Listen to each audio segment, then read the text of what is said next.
오늘 0시 기준 국내 코로나19 신규 환자는 61명입니다. 국내 발생이 51명, 해외 유입은 10명입니다. 전체적으로 전날보다 9명 줄었습니다. 특히 검사 건수를 고려할 때 이는 긍정적인 신호로 볼 수 있습니다.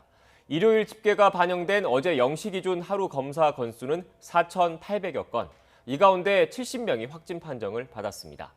그런데 평일인 어제는 3배 가까운 13,000여 건의 검사가 진행돼 61명이 확인됐습니다. 검사 건수가 늘었는데도 확진 판정을 받은 사람은 줄어든 겁니다. 이 같은 감소세에 힘입어 하루 신규 확진자는 사흘 연속 두 자릿수를 유지했습니다. 지난달 27일 441명으로 정점을 찍은 뒤 점차 줄어드는 모습입니다.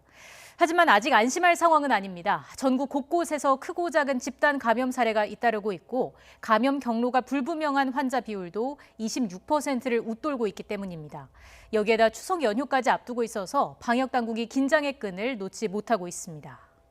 이런 가운데 오늘 여야가 2차 재난지원금 지급을 위한 4차 추경 예산안 심사와 관련해서 막판에 전격적인 타결을 이뤘습니다. 민주당이 야당의 주장을 일부 받아들여 통신비를 선별 지원하기로 입장을 선회하면서 8가지 항목이 합의됐습니다.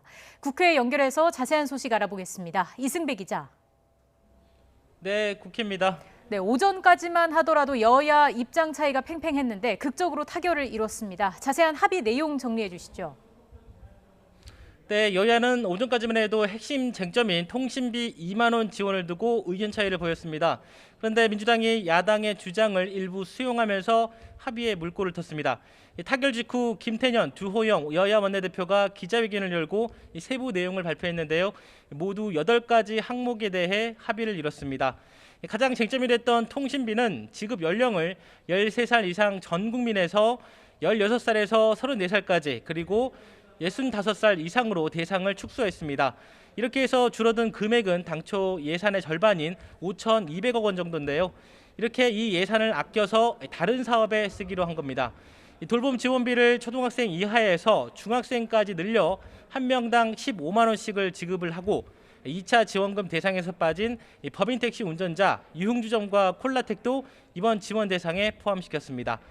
또 국민의힘이 대안으로 제시한 독감 백신 지원에 대해서는 민간 공급분이 병원에 팔려서 무료로 전환하기 어렵다는 의견에 따라서 기초생활수급자와 장애인을 중심으로 105만 명에게만 무료 지원하기로 합의했습니다. 또 전국의 20%인 1,037만 명에 대한 코로나 백신 물량 확보를 위해서 예산을 증액하기로 뜻을 모았습니다. 여야는 이와 함께 코로나19 대응으로 희생이 큰 의료인과 사각지대에 놓인 위기 아동을 보호하기 위한 예산도 이번 추경에 반영하기로 했습니다. 여야가 이렇게 극적으로 타결을 이룬 만큼 이제 본회의를 여는 문제는 크게 어렵지가 않습니다. 바로 예결위 전체 회의를 열어서 합의안을 의결하고 본회의에 수정된 예산안을 상정해서 표결에 붙이면 모든 절차는 끝이 납니다. 다만 예산안 세부 항목을 파일로 정리하는 이른바 시트 작업에 물리적인 시간이 필요한데요. 적어도 4시간은 더 걸린다는 것을 감안을 하면 저녁 9시는 돼야 본회의를 열 수 있을 것으로 보입니다. 네, 4차 추경안 합의와 별개로 오늘 국회 교육위에서도 코로나19와 관련해서 관심을 끄는 법안이 하나 의결됐죠?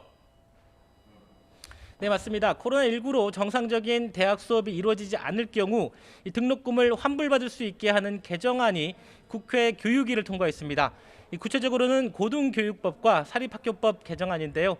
코로나 같은 재난 상황으로 학교 시설 이용과 실험 실습이 제한되거나 학사 운영이 정상적으로 이루어지지 않은 경우 대학 등록금을 면제하거나 감액할 수 있도록 했습니다.